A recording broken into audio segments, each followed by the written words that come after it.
Hi అండి. Welcome back to our channel Shanmukha Agasya vlogs. నేను మీ అలేఖ్య. ఎలా ఉన్నారంతా? బాగున్నారా?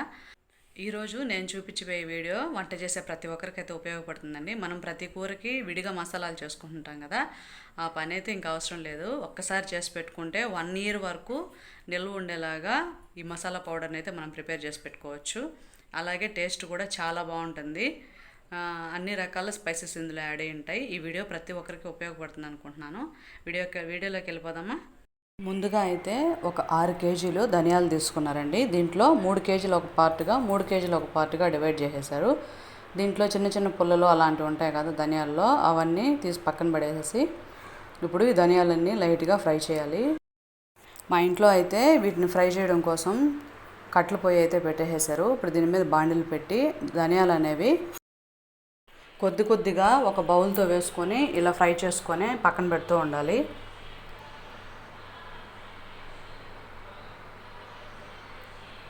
సేమ్ ఇదే ప్రాసెస్లో మనం పక్కన 2 పార్ట్లుగా డివైడ్ చేసుకున్న 3 కిలోలు 3 కిలోలు మొత్తం 6 కిలోల ధనియాలు సేమ్ ఇదే ప్రాసెస్లో ఫ్రై చేసేసి పక్కన పెట్టేసేయాలి.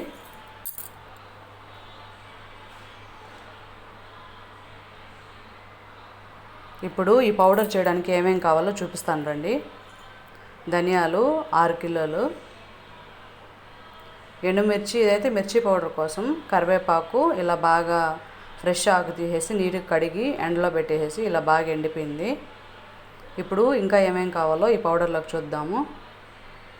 లవంగాలు, మెంతులు, ఇవి కూడా మెంతుల ప్యాకెట్లే, గసగసాలు, మిరియాలు, ఇదైతే పెసరపప్పు అండి, పెసరపప్పు కూడా వేస్తారు. ఇందులో మినపప్పు కూడా వేస్తారు, మినపప్పు కూడా తీసుకున్నాం. ఇవి వచ్చేసి జీలకర్ర, ఇంకా దాల్చిన చెక్క, అలాగే ఆవాలు, అలాగే ఇది వచ్చేసి సంబారం అంటారండి. వాములో ఇంకొక రకం, వాము అయితే కాదు, సంబారం అంటారు. ఇది పచ్చిశనగపప్పు ఒక 1/2 కిలో తీసుకున్నారు. అలాగే పసుపు కొమ్ములు ఉంటాయి కదా, ఈ పసుపు కొమ్ములు కూడా తీసుకున్నారు. వీటన్నిటిని అయితే ఒకరోజు బాగా ఎండలో పెట్టేస్తారు. ధనియాలు, పసుపు కొమ్ములు, ఈ కరివేపాకు, ఇవన్నీ బాగా ఎండలో పెట్టి ఒకరోజంతా బాగా ఎండనిస్తారు. ఇవి బాగా ఎండిన తర్వాత ఇలా అన్నీ ఫ్రై చేస్తారు. ఇప్పుడు సేమ్ ఇందాక చూపించాను కదా, అదే ప్రాసెస్లో ఈ 6 kgల ధనియాలు అనేవి అన్నిటిని ఫ్రై చేసేస్తారు. ఇప్పుడు ఇవన్నీ ఫ్రై చేసిన తర్వాత మిగిలినవి కూడా ఏవేవి ఫ్రై చేసుకోవాలో చూపిస్తాను. మినపప్పు ఫ్రై చేసేసారు, జీలకర్ర ఫ్రై చేసేసారు, మిరియాలు, పచ్చిశనగపప్పు ఫ్రై చేసేసారు, అలాగే పెసరపప్పు కూడా ఫ్రై చేసేసారు. అన్నీ లైట్ గోల్డెన్ కలర్ వచ్చే వరకు ఫ్రై చేస్తే సరిపోతుందండి. ఫ్రై చేయకుండా పచ్చివే వేస్తే ఎక్కువ రోజులు స్టోరేజ్ ఉండదు. ఇది 1 yearకి చేస్తున్నారు కాబట్టి అన్నీ ఇలా ఫ్రై చేస్తారు. ఇప్పుడు మెంతులు కూడా ఫ్రై చేస్తున్నారు. మెంతులు లైట్గా ఫ్రై చేస్తే సరిపోతుంది. ఇప్పుడు ఇవి కూడా తీసేద్దాం. అలాగే ఆవాలు, ఇవన్నీ వితౌట్ ఆయిల్ ఫ్రై చేస్తున్నారండి. ఆయిల్ ఒక్క చుక్క కూడా వేయకుండా అన్నీ మామూలుగానే ఫ్రై చేస్తున్నారు. ఆవాలు లైట్గా కాస్త చిటపట అనే వరకు ఫ్రై చేస్తే సరిపోతుంది. అంతేనండి, ఆవాలు కూడా ఫ్రై అయిపోయాయి. ఇప్పుడు వీటిని కూడా తీసేసి నెక్స్ట్ ఏం ఫ్రై చేయాలో చూద్దాం.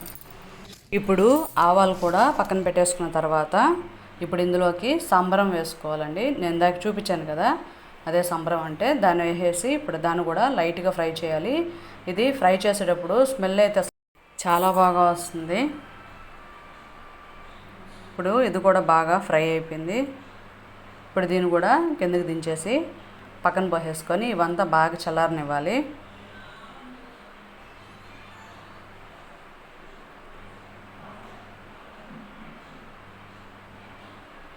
ఇప్పుడు దీంట్లోనే గసగసాలు వేసేస్తున్నారు. గసగసాలు ఫ్రై చేయాల్సిన అవసరం లేదండి, కాబట్టి గసగసాల ప్యాకెట్లన్నీ వేసేస్తున్నారు. నేను ఇందాక చూపించిన ప్యాకెట్స్ అన్నీ 150 గ్రామ్స్ అయితే సరిపోతుంది.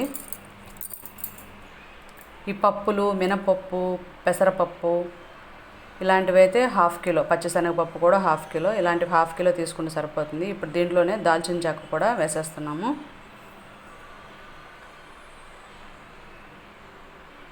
మెంతులు కూడా అన్నీ వేసేస్తున్నాము. దాల్చిన చెక్క, మొగ్గలు, గసగసాలు ఇవన్నీ ఫ్రై చేయకుండా ఇలా రాగానే తీసేసుకున్నాము.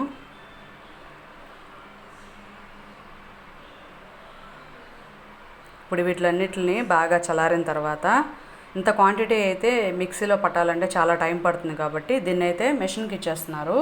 పల్లెటూర్లలో ఇలాంటివి పౌడర్లన్నీ ఆడించడానికి మిల్లులు ఉంటాయి కదా, అక్కడికైతే వీటిని పంపిస్తున్నాము. ఇప్పుడు 3 కేజీలు 3 కేజీలు 2 పార్ట్లుగా సపరేట్ చేసి పెట్టుకోమన్నాను కదా, అది ఎందుకనేది ఇప్పుడు చెప్పేస్తాను.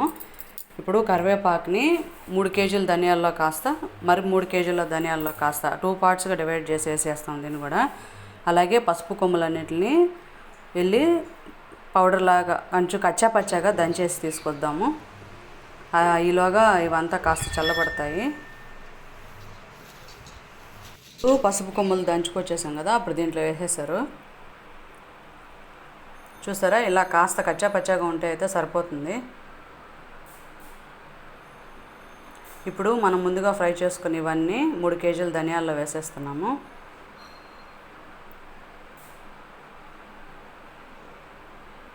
ఇందులోనే కరివేపాకు కూడా యాడ్ చేస్తున్నాము.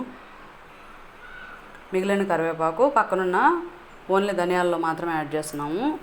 ధనియాల్లో కేవలం కరివేపాకు వేస్తుంది చూడండి, అది మాత్రం ఓన్లీ ధనియాల పొడికి. ఇది కూడా 1 ఇయర్ వరకు స్టాక్ ఉండడం కోసం ఇలా ఫ్రై చేసి కరివేపాకు వేసి ఆడిస్తే ఇది 1 ఇయర్ వరకు స్టాక్ ఉంటుంది.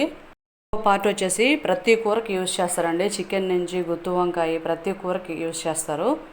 ఇప్పుడు మిల్ దగ్గర నుంచి తెచ్చేసాము, చూద్దాం రండి. ఇదైతే ధనియాలు కరివేపాకు వేసిన పౌడరు.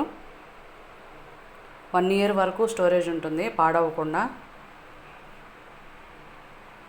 ఇలా బాగా మెత్తగా పౌడర్ లాగా చేసి ఇచ్చేస్తారు. అలాగే అన్ని కూరల్లోకి వేసుకున్న మసాలా పౌడర్ అయితే చూద్దాము. ఎండుమిర్చి మాత్రం దీంట్లో వేయరండి. ఎండుమిర్చి విడిగా కారం కోసం చేపించారు, నాటుకాయలతో చేశారు కాబట్టి కలర్ ఇలా ఎర్రగా ఉంది. ఇప్పుడు ఈ పౌడర్ వచ్చేసి అన్నీ మిక్స్ చేసి చేసాం కదా, ఆ పౌడర్ అయితే అది. ఒకసారి చేసుకుంటే శ్రమ లేకుండా 1 ఇయర్ వరకు వాడుకోవచ్చు.